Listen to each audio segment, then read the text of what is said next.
Hello, welcome to Duncan Egg Bricks and to a brand new non-Harry Potter related project. Scary, I know. Here in front of me, I've got set number 76218, Sanctum Sanctorum from 2022. And this is a set that I teased that I'd got in an Instagram post not too long ago, and I got it as a bit of an early Christmas present for myself, built it up, and I do think it's a really good set. There are plenty of other reviews out there, so I'm not going to do a full review, as we will be looking at various bits and pieces as we go through the video. But what I'm really interested in doing today is taking what is already a pretty decent set and upgrading it. Now, lots of people have done their own custom versions of the Sanctum Sanctorum, and lots of people have modified this, but I wanted to go ahead and do my own version, and what I'm really trying to do is keep most of the details, in fact all of the details of the set, but expand it, because as you may notice, he says, knocking over Sinister Strange, from the front, this looks pretty good. I'll just tilt up a little bit. You get the full frontage. It's a nice looking set. But then when you spin it to the side, you realise that it's not really a full building, or it doesn't feel like it anyway. We've actually got a 6-wide alleyway on the back just here, and that's quite unusual for corner buildings. This is in the modular style, so it fits with what was the Creator Expert modular building series. It's now the Icons modular building series, and it does fit with those. It's got the Technic pins on the back there, so it connects to those, like the Jazz Club that's just been released, and also to the Daily Bugle. But most corner buildings in the modular series will come to the edge of the base plate on both sides, and this one just doesn't, which means it has these boxes in the alleyway here to provide the connection to the neighbouring buildings. And that's a bit of a disappointment, because the Sanctum Sanctorum is a big building in the films, and this doesn't quite do it justice from some angles, and as a consequence has got quite a small interior. Right, so what I'm going to do is I'm going to use a bunch of new pieces to expand it. And what I actually did was I completely built the set in Studio, Bricklink Studio, the design software that I favour, which is now technically owned by Lego because they bought Bricklink. So it's great software.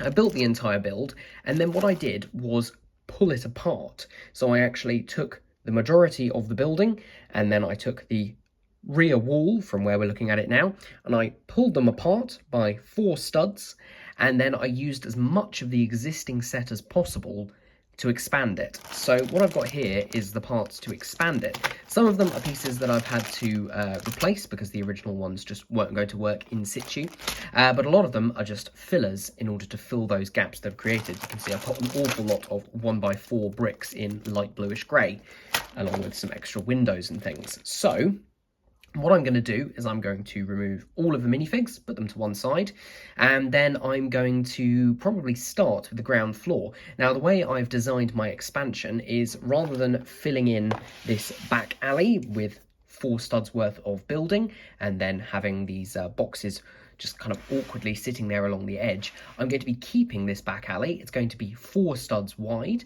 So if I just move the bin out of the way, you can see it's 6 now. I'm going to reduce it to 4, so that means moving this wall over by 2 studs, but then in order to get the other 2 studs, I'm actually going to be moving this wall 2 studs in the other direction. So we'll be losing 2 studs of width on the pavement, which is a bit of a shame, but it does mean it will have an equal amount of pavement here and here. And then the middle bit is going to be filled with all the other bricks. Now, I've designed this so it's still going to be modular in that the floors can come off, but hopefully it will all work. I'll be interested to see whether this all works in real life, in real bricks. So what I'm going to do, remove the minifigs, and then I'm going to make a really good start on the bottom floor, and then I'll show you basically how I'm going to do it. And here we are, finally finished the ground floor. You can tell by the lighting change that it's taken me quite a while to do this, and I think it's going to take quite a while to do the rest. Obviously not as straightforward as either building from scratch or from instructions or even just from a digital file. But here we are. This is the finished ground floor, or first floor if you're not from Britain. And as you can see, not too much has changed in terms of the actual outwards appearance. The main thing is the fact that it has got bigger by 4 studs. So this was previously a 4 stud tile, now it's 6. This was 1 and now it's 3. I think that's right. Yes. Either way, it works out to 4 studs bigger. So basically what that means is there's an extra 2 studs of space on the inside. Previously, the stairs were basically right at the doors, so it left no room for anybody to stand there, but I've actually gone ahead and included a 2x2 jumper in reddish brown, so you can have somebody stand at the foot of the stairs. The reason I've done that and not pushed this all the way back is I wanted a little bit more in front of the portals on the first floor, and in order to do that I had to expand this. So I've basically come up with a compromise, but you can see now it fills up a lot more of the base plate. We've still got a 4 stud alleyway at the back, which does mean potentially someone could come round, go to the dumpster, go to the portal at the back there. And then at the front here, what I've actually done is change the way that these cauldrons are set up. Previously, they did actually use this piece as the bottom and then a 2x2 round kind of bowl piece as the top. But I flipped that, so this is the top now, and then used a couple of pieces underneath and put them on 1x2 jumpers rather than 2x2s. And I've also swapped out the brown dishes at the bottom of the trees for 1x1 hollow studs. Don't really know if that's the right thing. I think they are a little bit weaker than they were, although they weren't super strong in the first place. The reason I changed these, by the way, is just so characters could potentially kind of come around like that, because yeah, I think it's, you know, otherwise there's not going to be space for anybody to actually get through. And I wanted to keep that up. The other thing I did think about doing was moving the trees further out. So let me know what you think would work better. The other thing I've done is also to change up, first of all, the steps inside here. And then I've also changed the little bits at the side of the steps. So I've just come up with this construction. I've only used this brick with the groove in it, just because it's what I had. I didn't have any normal 1x2s. And then I've just used these slopes slightly differently from how they were used in the real model, the official model, I should say. It does mean that there aren't any handrails on top here, but again, let me know what you think, if this is an improvement. I'll just show you what the original ones looked like on one side. There goes one of the trees. So this was the original, and that's my version. Let me know what you think. I might order the kind of opposite ones to these, the ones which have the top and not the bottom, and see if that's an improvement as well. But anyway, there we go. That was a lot of work, but we finally got the ground floor done, which I'm very happy with. And now I think it's time we progressed onto the second floor. And by second floor, I do of course mean what we in Britain would call the first floor, just to be contrary. So this is going to be interesting. I don't have the benefit of the base plate underneath to create a solid structure, so it'll be time to see if my modifications actually lead to something that's strong enough to stay together. Although this will be easier in a way because I'm not having to take things off the base plate and then put them back on. This will basically be a kind of cut and shut job in a lot of ways. Take this apart, kind of a line down the middle there between those 2 windows. We'll add another set of windows in over there, and then we'll actually expand this walkway at the back here. In total, it's going to expand by 2 studs, so that'll be enough to add 2 studs worth of space for minifigs to be posed or to walk, as it were, and then another stud's worth which will have some railings like these fence pieces here, which I think ties everything together a little bit more nicely than the original build did, and it will keep in place the function, which is kind of difficult to see, of these sliding panels to show you the different worlds you can come into. So you've got the mountains, and you've got the dark dimension, and then you've got the desert there. So that'll keep that all in place, but expand on it. So let's see how it goes. It's the next morning, and here is the finished first floor.